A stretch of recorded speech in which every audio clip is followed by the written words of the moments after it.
Okay, so what is the difference between an orbit and an orbital?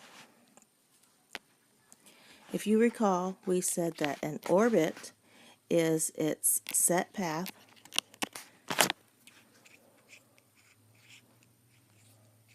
It's a set path, kind of like the planets are, okay? And you always know where it is, so where the electrons are. So a set path. And this is what Bohr's model was based on. But then we have the orbitals, and this is a probable location. It's not an exact location, but a probable location of where those electrons may be. And then explain the Heisenberg uncertainty principle. You should remember that Heisenberg said that you can either know the speed or the location of an electron. You can't know both, okay? So you can't know both at the same time.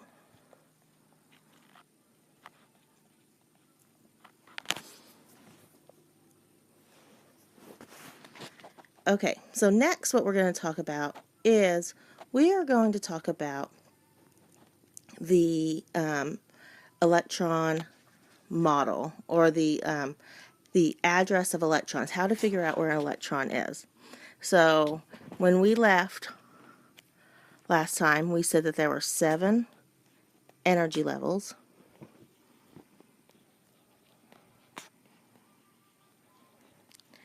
And there are suborbitals, or we call there are orbitals within those energy levels.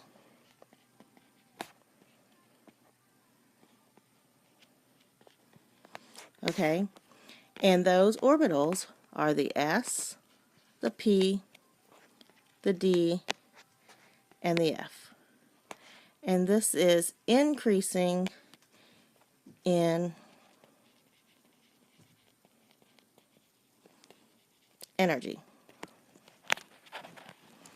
The S orbital, there is only one of them per level, and each one holds 2 electrons. In the P, there are 3 suborbitals, with each of those holding 2 electrons for a total of 6. Then we have the D, and the D has 1, 2, 3, 4, 5 rooms, each holding 2 electrons for a total of 10. And then we have the F, which has a total of 4, 5, 7 rooms for a total of 14 electrons.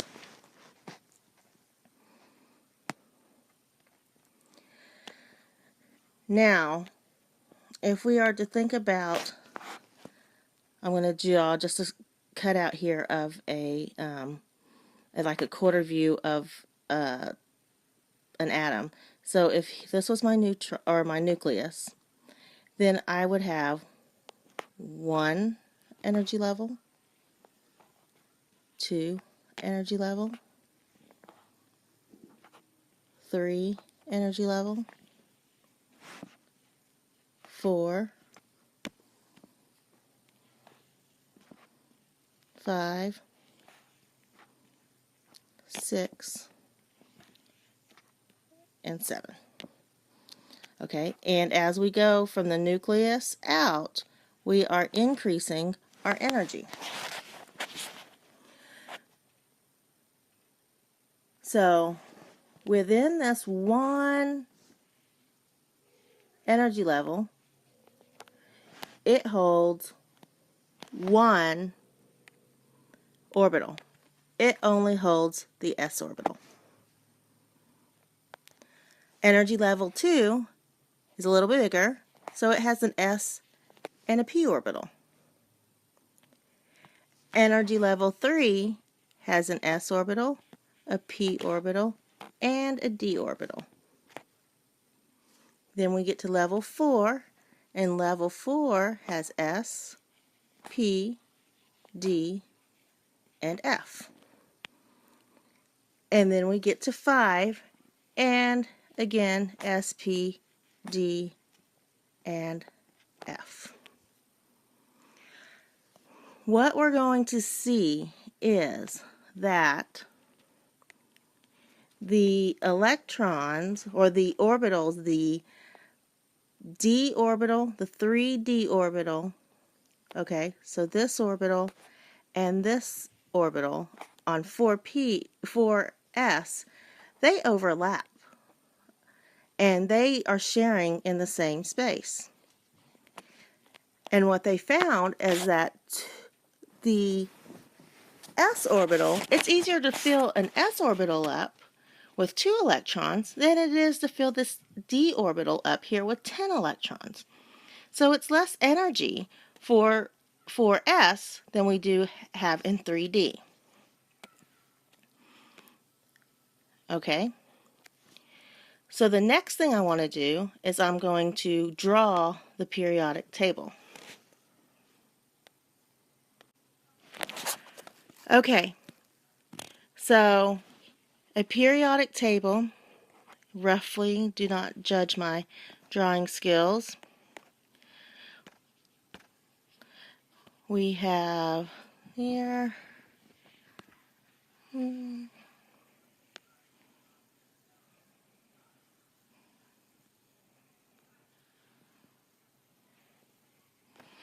roughly looks like that.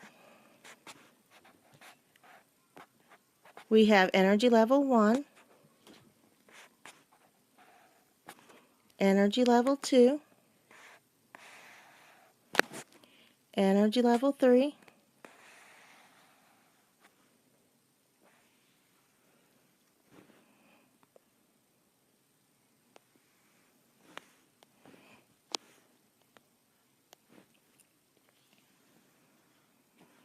four, 5, 6, and 7. 3, 4, 5, 6, and 7.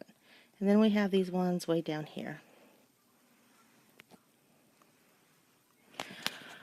Okay, so the periodic table is further broken down into what we call blocks.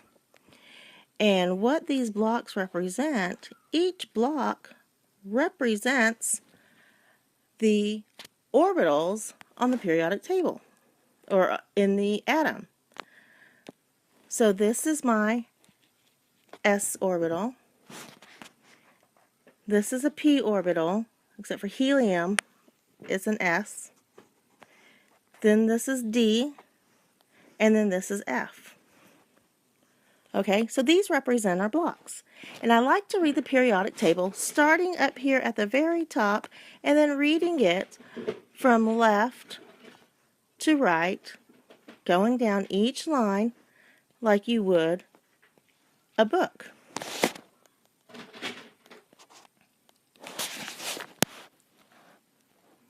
So what you'll see is that the S block, each level 2 here,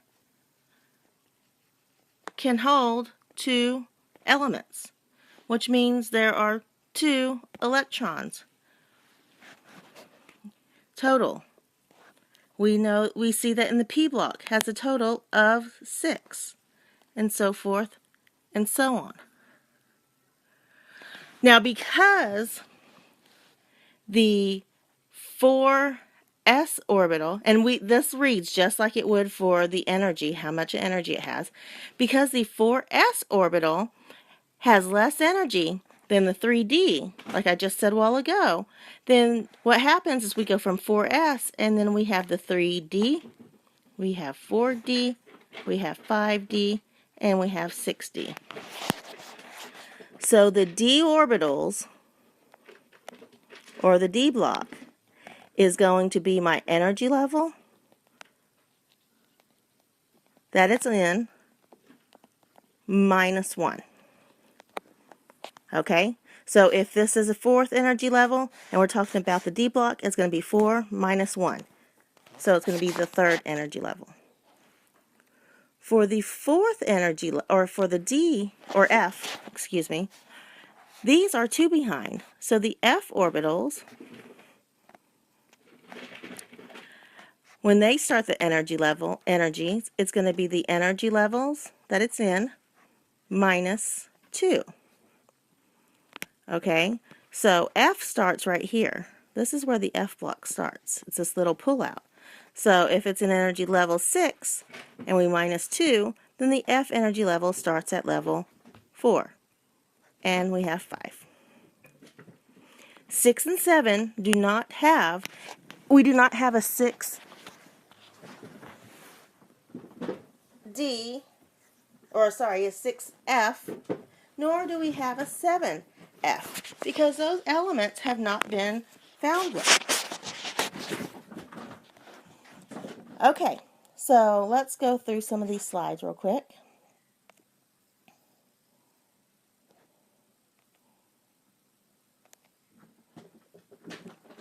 Atomic orbitals, we've kind of seen that. We see the probable location. It's closer to the nucleus, and you should recall that the reason why these electrons are going to be found more likely to be found closer to the nucleus is because of the lower energy. So atomic orbitals, they like to put these things in what we call quantum numbers. And you have certain different quantum numbers. So the first quantum number tells you where its energy, or what energy level it's in. I will not test you on these. I just want you to know that they do exist. So the quantum numbers are based on the orbital shapes. Okay. And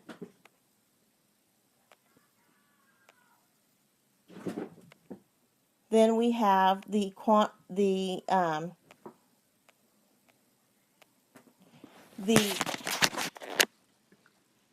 energy level. So if you'll see here, energy level 1 can hold a total of 2 electrons. And you're probably asking yourself, why is that? And that is because we only have the s suborbital. Okay? So we have the s, and that can hold 2 electrons. When we go to level 2, we have the s and the p. S can hold 2, p can hold 6, for a total of 8 electrons. When we go to level 3, this energy shell, or level 3, we have the s orbital with its 2 electrons, the p orbital with its 6 electrons, and the d orbital with its 10 electrons, for a total of 18 electrons. And then we get to our energy level 4, and it has s with 2, p with 6, d with 10, and F has 14. So a total of 32 electrons. Okay, so each shell has subshells, which we call orbitals.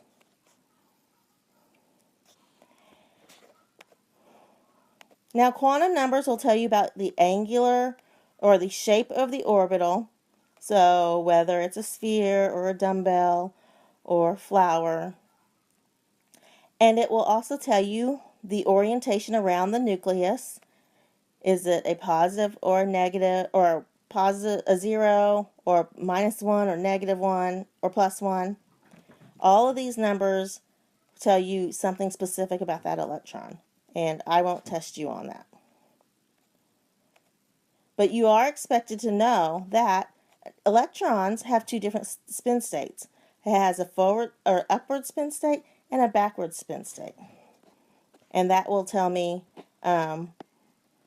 what an electron's doing within an orbital.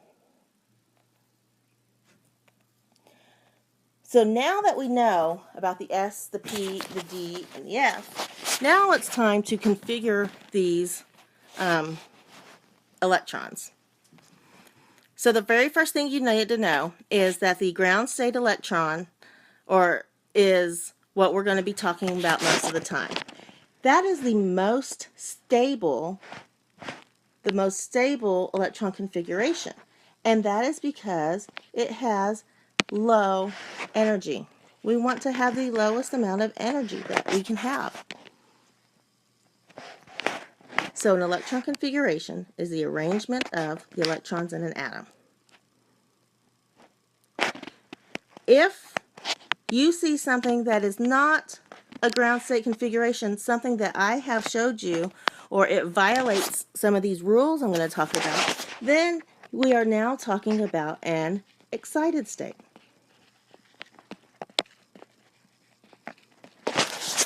You are responsible for knowing how to do all of these configurations.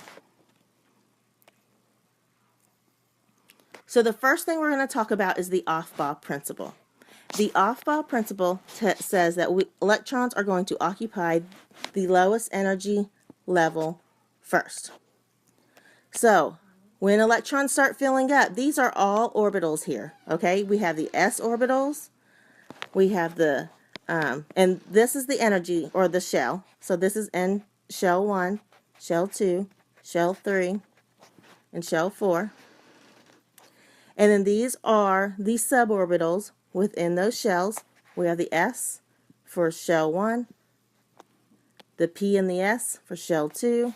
For shell 3, we have SP and D, and for shell 4, SP, D, and F. And you see right here in this area, the 4S and the 3D are overlapping.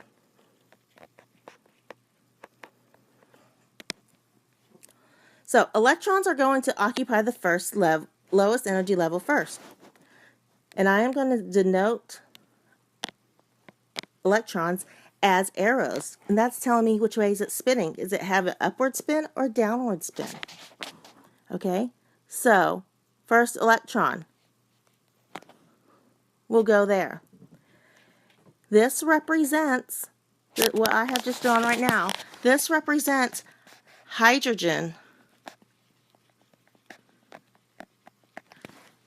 electron configuration.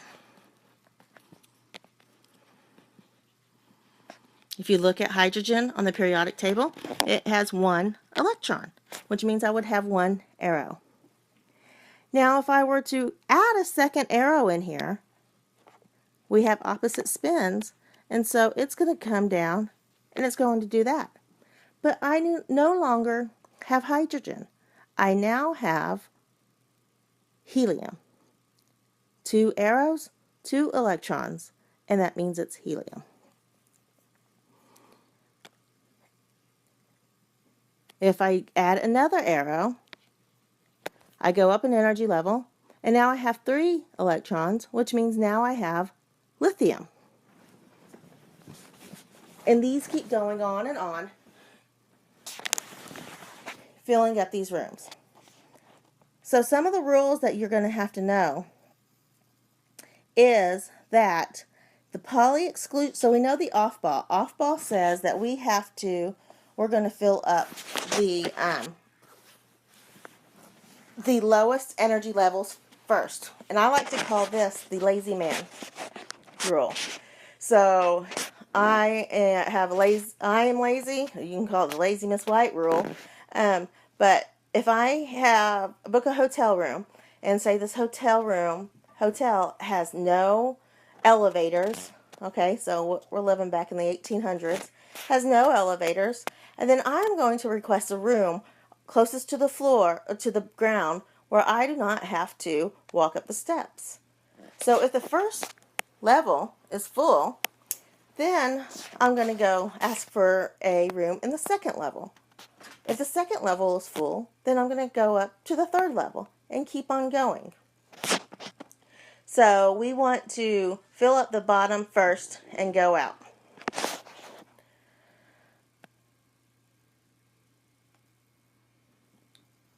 Okay. So, Pauli exclusion says that it has to have 2 electrons and they have to be with opposite spins. If you were to see something like, let me change my color here. If you were to see electrons like this in the same spin, that does not exist. Okay? That does not exist. If you were to see them with 2 downward spins, again, that does not exist. And so you would say that this is not a configuration that exists in nature. So off-ball, we're going to do the lazy man rule. We're going to fill the closest one, the bottom ground level, and go up. Pauli exclusion means that everybody wants to be paired up with somebody else. And they have to have different spins. Now, Hund's rule states that electrons, they occupy orbitals of the same energy in a way that makes the number of electrons with the same spin direction as large as possible. So what happens is we're going to, if we have 3 rooms available, then we're going to fill all 3 of those rooms and we're all going to be spinning up. Okay? I like to think of this one as the empty bus seat rule. So what happens, you get on a bus and there are 3 seats available and there are 2 people, or there's 1 person in 2 of those seats and 1 seat's empty. You're going to want to sit by yourself. Now the next person that gets on the bus, if there's only 3 seats on the bus and there's 1 person in each seat, now we're going to have to start doubling up. But when we double up, it's going to want to be as far as possible from the other one. So we're going to have that downward spin. Okay? So we do not want to double up if we don't have to. So let's do a notation here. You're going to see these called orbital diagrams, or I may call it an orbital notation. And when you see the word orbital, think of arrows. These are going to be the arrows. Okay, so oxygen. First thing is, go find oxygen on the periodic table. How many electrons does oxygen have? Its atomic number is 8, so it means it has 8 electrons. Look at the periodic table at oxygen. What energy level is it in? It's in energy level 2. So that means I'm going to have 2 energy levels. Energy level 1 and energy level 2. Now, if you go back, I said energy level 1 only has 1 orbital, and that is the s orbital. If you go to energy level 2, I said it can have 2 orbitals. We have the s orbital and we have the p orbital with its 3 suborbitals. Okay, so now what we're going to do is we're going to start filling in our 8 electrons. So we're going to fill in the lowest first, which means, am I going to fill here? No, I am not. I am going to fill energy level 1 first. Now, can I move up to the next energy level? No, because energy level 1 is not fully filled. Remember lazy man principle. Now we have to put another one in there. Now the first level of our hotel is filled up. We can move to the second level. And we're going to fill up the s orbital first. So we have 2 electrons. Now we have 3, 4. We have we need 4 more electrons. So how are those electrons going to fill up? Well, the empty bus rule. Everybody's going to fill up here first. 1, 2, 3. And now we have to start doubling up. 4. Go back and count. We should have 8 total electrons. And there are. So what if one of these electrons, what if I were to give you this configuration, but this time what happened was we don't have this electron here. That electron is instead over here. What could we say about this atom? We could say that this atom is excited. Okay? Because this isn't all the way filled up. This electron jumped over to here. It jumped up a shell, and we went to the excited state. Okay, so let me go back to a ground state electron. Alright, so now we're going to write its electron configuration, its actual address. So when we write these addresses, there's several things you need to do. The first thing you're going to write is the energy level. That's a number between 1 and 7. And then you're going to write the orbital, S, P, D, or F. And then the superscript to the orbital, I put orbit, you should be yelling at me, that should be orbital. The superscript to the orbital is going to be the number of electrons in that orbital.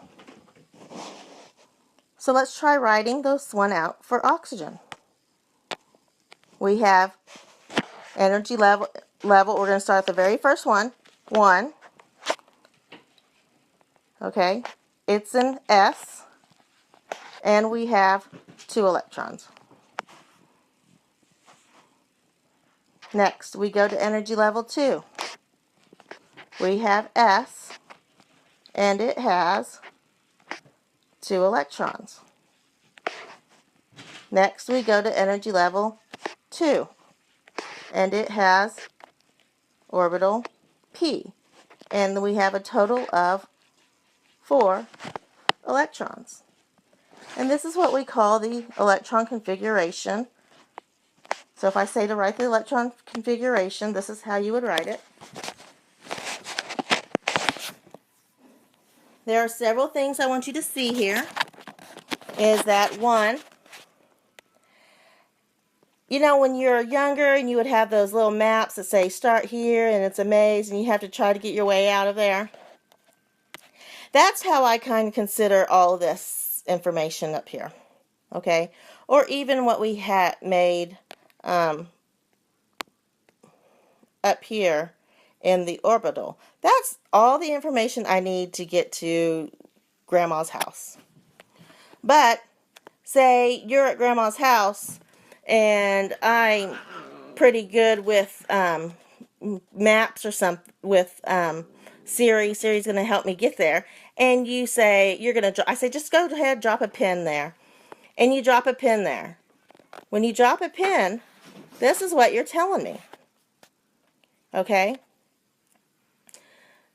So take out your periodic table, and we're going to go to that pin, that dropped pin. So take out your periodic table, look at for energy level 2, read across energy level 2 and go to the P block. Now that you're at the P block, now count over 4 electrons. 1, 2, 3, 4. Are you at oxygen? And that is like dropping a pin. Another way you can look at these is go and count all the superscript numbers together and add them together. So we have 4 plus 2 plus 2, which equals what? it should equal 8. That means we have a total of 8 electrons. Look at your periodic table, go to atomic number 8, and what element is that? It should be oxygen. So lots of ways to read this. Now what I want you to do lastly is take a look at my pen, my dropped pen. This is what I call my highest energy electrons. So those are my outer electrons, and those are going to be the highest energies. Okay? So let's do one more. And we're going to do that one for, this has sulfur, but I'm not going to do sulfur because you can go through there and see it. I am going to do, let's do it for potassium. Okay? So we're going to do it for potassium. Look at the periodic table. Potassium has atomic number 19, which means it has 19 electrons. Go and look, and potassium is in the 4th energy level. So I need to make my 4 energy levels down here.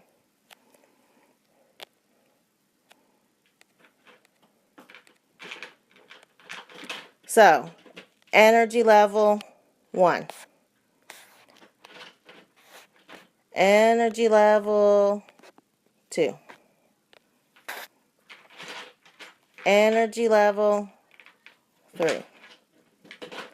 And then energy level 4. 1 has the s orbital. 2 has the s orbital and the 3 p orbitals or suborbitals. 3 has the s and the p. Now you're probably saying, oh, but it has d too, but we haven't gotten to d yet because d is after 4s, and that's as far as we're going is 4s. Now we want to put in our electrons, and we need a total of, let's see, 19 electrons. So we start at the lowest first, and we go 1, 2, 3, 4, 5, 6, 7, 8, 9, 10, 11, 12, 13, 14, 15, 16, 17, 18, 19. So that is potassium's electron configuration, orbital. Now if we were to write it, then it would be 1s, 2 electrons, 2s, 2, 2p6, 3s, 2, 3p6, 4s, 1. Go and double check yourself. Look at 4s1. Is that potassium? And it is. Our highest energy electron is 4s1. Okay? So go back through, watch this video, get your periodic table out, and look at these electron configurations. Your homework is 9 through 16. And I'll see you tomorrow.